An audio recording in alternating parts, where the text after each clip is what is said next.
최근 한국은행이 아주 의미심장한 발표를 하나 했습니다. 이름하여 긴급여신 지원 체계입니다. 이름은 어렵지만 핵심은 단 하나입니다. 대규모 예금 인출, 즉 뱅크런 같은 급작스런 유동성 위기가 터졌을 때 은행이 가진 대출 채권까지 담보로 잡아 한국은행이 긴급 유동성을 더 폭넓게 공급할 수 있게 안전판을 넓혀둔 겁니다. 그런데 여기서 중요한 질문이 생기죠. 왜 하필 지금일까? 아무 일도 없는데 굳이 이런 제도를? 이 지점에서 시선을 한국만이 아니라 세계로 돌려볼 필요가 있습니다. 2023년 3월 미국에서는 실리콘밸리 은행 사태가 터졌고 그때 미 연준은 BTFP라는 긴급 유동성 프로그램을 가동했습니다. 은행들이 국채와 MBS 같은 고급 담보를 맡기고 최대 1년 자금을 빌릴 수 있게 해 예금 인출 압력 속에서도 유동성을 확보하도록 만든 장치였습니다.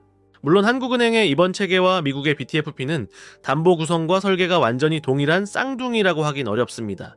미국은 주로 국채 등 시장성 자산을 액면가로 평가해 유동성을 공급했지만 한국은행은 금융기관 대출 채권까지 담보 범위를 확장하는 방식으로 안전판을 보강했기 때문입니다.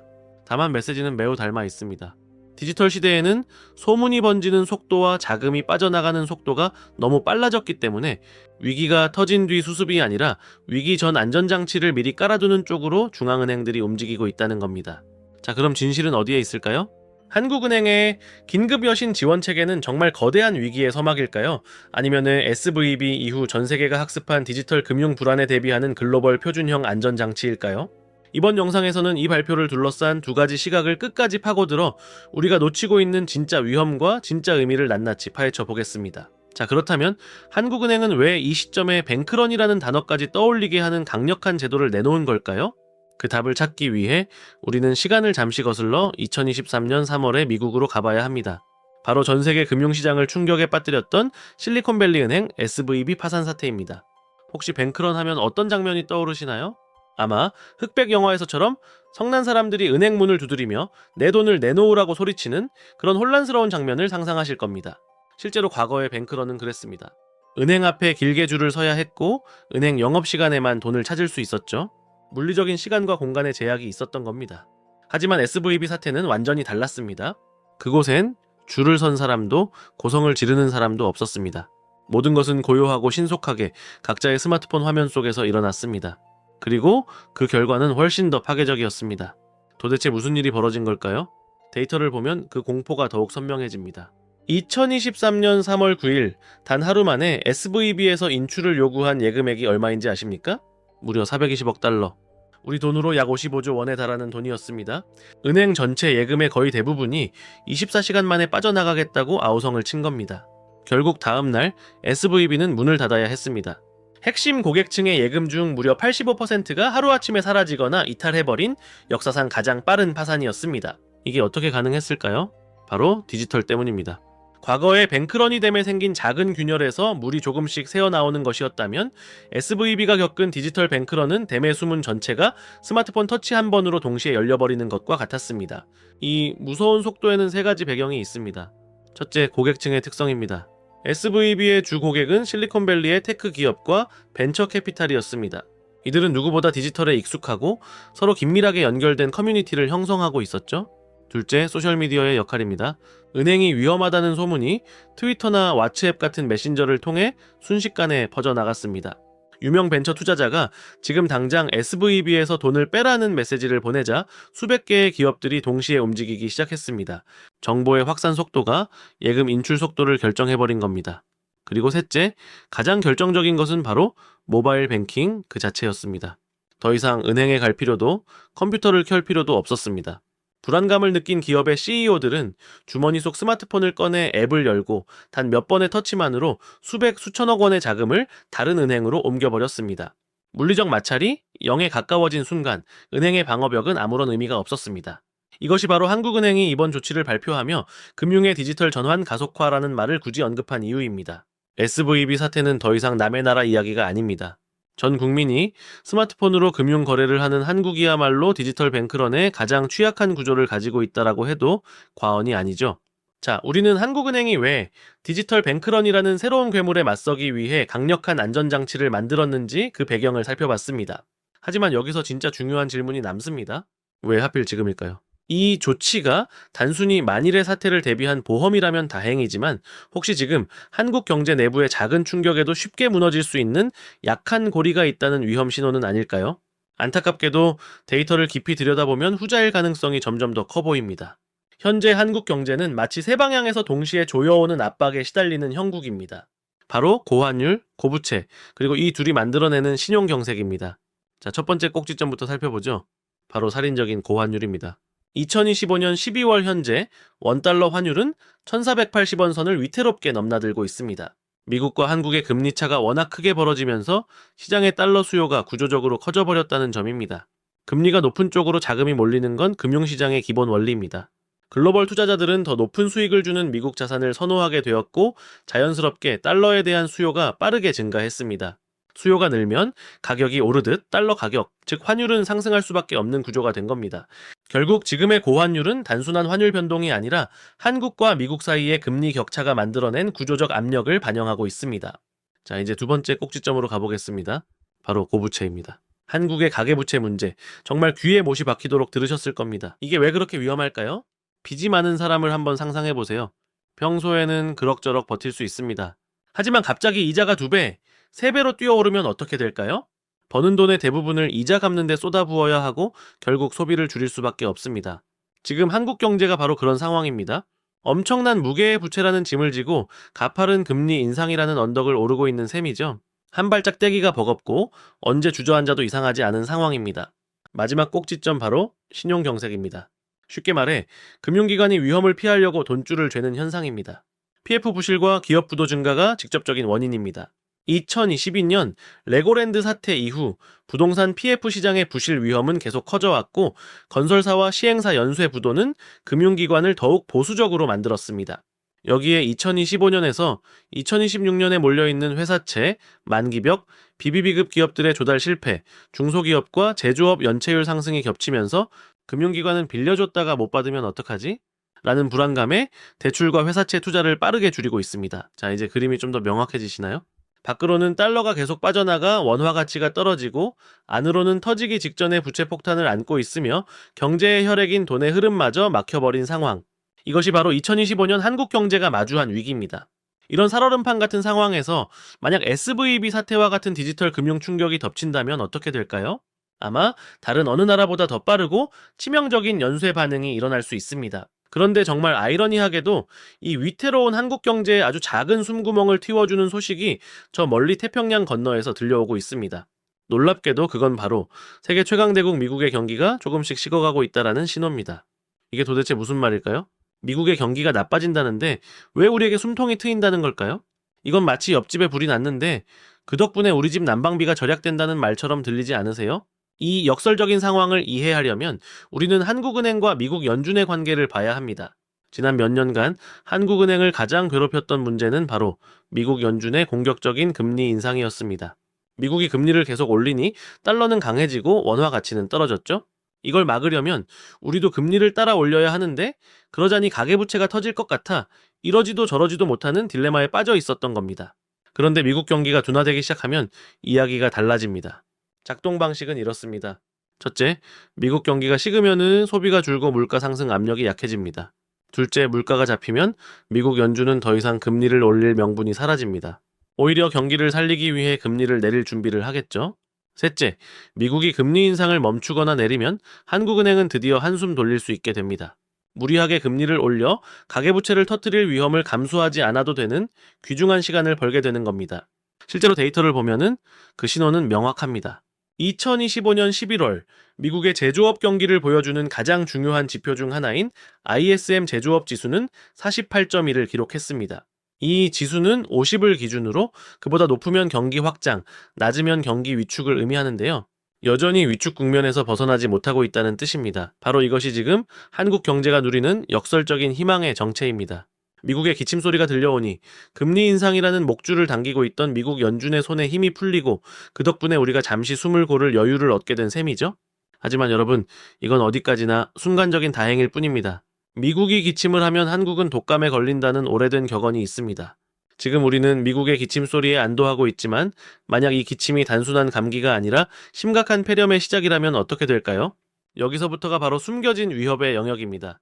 만약 미국 경기가 단순 둔화를 넘어 본격적인 침체에 빠진다면 상황은 180도 달라집니다. 수출로 먹고 사는 한국 경제에 그야말로 직격탄이 날아오게 됩니다. 통계를 보면 2024년 기준 한국의 총 수출액 중 대미 수출 비중은 18.3%에 달하며 사상 최고치를 경신했습니다. 반도체, 자동차, 배터리 등 한국의 주력 산업이 미국 시장에 얼마나 깊이 의존하고 있는지 보여주는 숫자입니다. 미국의 소비가 멈추면 한국의 공장도 멈출 수밖에 없는 구조인 거죠. 결국 지금 한국 경제는 아슬아슬한 외줄 위에 서 있는 셈입니다. 미국의 경기가 너무 뜨거워도 고금리와 고환율 때문에 힘들고 너무 차가워져도 수출이 막혀서 힘듭니다. 골디락스처럼 너무 뜨겁지도 너무 차갑지도 않은 절묘한 상태가 유지되기만을 바랄 뿐이죠. 자, 지금까지 우리는 고환율, 고부채, 그리고 미국의 경기 둔화라는 거대한 톱니바퀴들이 맞물려 돌아가는 아슬아슬한 상황을 살펴봤습니다. 그렇다면 이런 위태로운 거시경제의 압력이 실제 현실에서는 어떤 모습으로 드러나고 있을까요? 많은 분들은 소비 위축이나 집값 조정을 떠올리겠지만 지금 한국 경제에서 가장 빠르게 균열이 번지고 있는 영역은 소비도 부동산도 아닙니다. 바로 기업들의 자금 조달 시장, 다시 말해 회사채 시장입니다. 이곳은 한국 경제에 가장 보이지 않는 뇌관이자 한번 흔들리면 가계 부동산 금융까지 연쇄적으로 무너뜨릴 수 있는 구조적 약한 고리입니다. 2022년 레고랜드 사태 이후 회사채와 CP 시장은 미국의 고금리, 환율 급등, PF 부실 리스크가 겹치며 지금까지도 완전히 정상화되지 못했습니다. BBB급 회사채 금리는 최근 9%대까지 치솟아 외환위기 시기에 근접하는 수준이며 제조, 건설업, 중소기업의 폐업 건수는 2025년 기준 역대 최고치를 경신했습니다. 올해 상반기 기업 파산 신청은 1100사건, 14년 만에 최대치였습니다. 하지만 이 모든 것은 빙산의 일각에 불과합니다. 진짜 위기는 이제 시작입니다. 그 핵심이 바로 2025년과 2026년에 한꺼번에 몰려오는 회사채 만기벽입니다. 2020년에서 2021년 초저금리 시기에 발행됐던 막대한 회사채가 이 시점에 만기를 맞습니다. 문제는 당시 1%대에서 2%대였던 금리가 현재는 5%대에서 7%대로 두세 배 껑충 뛰었다는 점입니다. 대기업은 버티겠지만 이자 보상 배율 1 미만인 한계 기업 비중이 17%를 넘는 중소기업, 건설사들은 이 금리 구조를 감당할 수 없습니다. 실제로 내년 초 만기돌의 예정 회사채 물량은 24조 원에 달하며 2026년 전체 회사채 만기 규모는 78조 원, 역대 최대치로 집계됩니다. 국고채 금리 급등으로 인해 기업들의 회사채 발행이 줄줄이 취소되고 있습니다. SK텔레콤은 1,500억 원 규모 회사채 발행 계획을 철회했고 흥국생명은 1,000억 원 규모 후순위차의 발행 일정을 미뤘습니다. KCC글라스 역시 발행을 연기했습니다. 국고채 금리가 10월 이후 연중 최고치로 치솟자 회사채 금리도 덩달아 상승하며 투자 심리가 급격히 위축된 것입니다. 실제로 지난달 회사채 발행 규모는 23조 6,111억 원, 전월 대비 16.6% 감소했습니다. 돈이 필요한 기업은 늘고 있는데 빌려줄 투자자와 금융기관의 여력은 점점 줄어드는 전형적인 신용경색의 모습입니다. 더 큰 문제는 고환율, 고물가 때문에 한국은행은 금리를 쉽게 내릴 수 없고 금융기관은 이미 위험 회피 모드로 돌아섰다는 점입니다. 즉, 빌려야 하는 기업은 많은데 빌려줄 금융기관은 점점 줄어드는 상황이 고착화되고 있는 것입니다. 이렇게 되면 기업 부도는 절대 하나만 터지지 않습니다. 부동산 PF 자금 조달 실패, 건설사 도산, 하청업체 줄부도, 제조업 자금난, 금융사 부실로 이어지는 전형적인 도미노가 시작됩니다. 기업 도산은 결코 기업 내부 문제로 끝나지 않습니다. 기업이 무너지면 일자리가 사라지고 실업 증가로 가계소득이 줄어 소비가 얼어붙습니다. 소비가 줄면 다시 기업이 어려워지고 이 악순환은 경제 전반으로 퍼져나갑니다. 동시에 기업 부도는 은행, 증권, 보험사의 자산 건전성을 직접 타격해 금융기관의 위험 회피 심리를 강화시키고 이는 곧 추가 신용경색으로 이어집니다. 특히 PF 부실과 기업 부도가 동시에 움직이면 충격은 2배, 3배로 증폭됩니다. 최근 PF 익스포저는 178조 원 규모이며 그중 부실 우려 금액만 18조 원에 달해 여전히 한국 경제의 핵심 뇌관으로 남아 있습니다. 바로 이런 구조적 위험 때문에 한국은행이 이번에 발표한 긴급 여신 지원 체계가 더욱 의미심장합니다. 단순한 불안 해소용이 아니라 기업과 금융 연쇄도산을 막기 위한 마지막 안전핀일 가능성이 높습니다. 미국에서는 SVB 사태가 은행 부도로 나타났다면 한국에서는 같은 충격이 중소기업, 건설사, PF 시장을 통해 터지고 금융권으로 번져갑니다. 지금 그 촉매들이 하나씩 자리를 잡고 있습니다. 정리하자면 PF 부실은 여전히 지역경제 전체를 흔들고 있으며 2025년에서 2026년에 몰려있는 회사채 만기벽은 이미 카운트다운에 들어갔습니다. 한국은행이 긴급 여신 지원 체계를 꺼낸 진짜 이유는 바로 이 거대한 뇌관이 흔들리기 시작했기 때문입니다. 기업 도산 리스크는 가계, 부동산, 금융, 지방 경제까지 순식간에 번질 수 있으며 지금 한국 경제는 그 문턱 위에 서 있습니다. 자, 그렇다면 냉혹한 현실 속에서 우리는 어떻게 살아남아야 할까요? 공포감만 느끼고 있을 수는 없습니다. 정신 똑바로 차려야 한다는 막연한 구호 대신 지금 당장 내 돈을 지키기 위해 실천할 수 있는 구체적인 행동 지침이 필요합니다. 위기 속에서 당신을 지켜줄 3가지 생존 전략은 무엇일까요? 첫 번째 전략은 환율 리스크 헤징입니다. 말이 좀 어렵죠? 아주 쉽게 말해 원화 가치 하락이라는 비에 대비해 달러라는 우산을 미리 챙겨두는 겁니다. 앞서 우리는 원화 가치가 구조적으로 약해지고 있는 현실을 봤습니다. 그렇다면 내 자산의 100%를 계속 원화로만 가지고 있는 것이 과연 현명할까요? 이건 마치 모든 계란을 원화라는 하나의 바구니에 담아두고 그 바구니가 떨어지기만을 기다리는 것과 같습니다. 그렇다면 구체적으로 어떻게 달러 우산을 준비할 수 있을까요? 가장 간단하고 직접적인 방법은 은행에서 달러 예금 통장을 만드는 겁니다. 지금 당장 스마트폰 앱을 켜서 만들 수 있을 정도로 간단합니다. 월급의 일부, 예를 들어 5%나 10% 정도를 꾸준히 달러로 바꿔서 저축하는 습관을 들이는 거죠. 만약 환율이 지금 1480원에서 1600원으로 오른다면 원화로 된 내 월급의 가치는 가만히 있어도 줄어들지만 내가 모아둔 달러의 가치는 반대로 늘어나 손실을 방어해주는 효과가 생깁니다. 조금 더 적극적인 방법도 있습니다. 미국 주식시장 전체에 투자하는 ETF, 예를 들어 S&P 500 지수를 추종하는 상품에 투자하는 겁니다. 이렇게 하면은 달러 자산을 보유하는 동시에 세계에서 가장 강력한 기업들의 성장에 함께 참여하는 이중 효과를 누릴 수 있습니다. 핵심은 내 자산 포트폴리오의 일부를 원화가 아닌 다른 통화, 특히 기축통화인 달러로 분산해두는 것입니다. 세 번째 전략은 바로 디지털 뱅크런 대응 매뉴얼을 갖추는 것입니다. 요즘은 은행 앞에 줄을 서지 않습니다. SNS에 한 줄 소문이 단 몇 시간 만에 수십조 원을 움직이는 시대입니다. 그렇다면 만약 은행 위험하다, 지금 당장 돈 빼라는 글이 인터넷에 퍼진다면 우리는 어떻게 해야 할까요? 첫째, 무조건 출처부터 확인해야 합니다. 금융당국과 은행은 위험 징후가 있으면 공지를 올립니다. 공식 발표 없이 돌아다니는 소문은 대부분 과장되었거나 왜곡된 경우일 수 있습니다. 둘째, 내 예금이 예금자 보호 한도 안에 있는지 체크하는 것부터 시작해야 합니다. 한국은 1인당 금융기관별 1억 원까지 예금보험공사가 100% 보장합니다. 이 범위 안에 있는 돈은 은행이 파산해도 전액 돌려받습니다. 즉, 공포 때문에 무작정 전액을 인출하는 행동이 오히려 더 위험할 수 있습니다.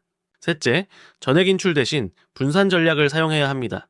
한 은행에 2억에서 3억 원을 넣어두기보다 예금자 보호 한도 안으로 나누는 것이 훨씬 안전합니다.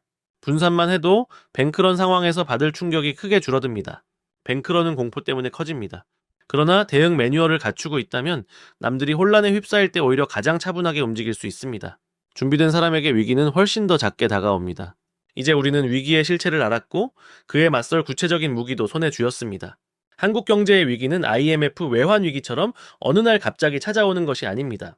이미 우리 삶 곳곳에 조용히 하지만 깊숙이 스며들고 있습니다. 그렇다면 이 시작된 위기 앞에서 우리는 최종적으로 어떤 마음가짐으로 어떻게 맞서야 할까요? 가장 중요한 것은 공포에 휩싸여 멈춰서는 것이 아닙니다. 냉정하게 현실을 직시하고 현명하게 행동하는 것입니다. 그리고 무엇보다 잊지 마십시오. 위기는 준비되지 않은 사람에게만 재앙이지만 준비된 사람에게는 언제나 기회의 다른 얼굴입니다. 지금부터 차근차근 대비해 나간다면 우리는 이 거친 밀물의 파도 위에서도 충분히 균형을 잡고 나아갈 수 있습니다. 모두가 불안해하는 이 시기에도 여러분이 흔들림 없이 길을 찾고 오히려 새로운 기회를 발견하는 지혜로운 투자자가 되시기를 진심으로 응원합니다.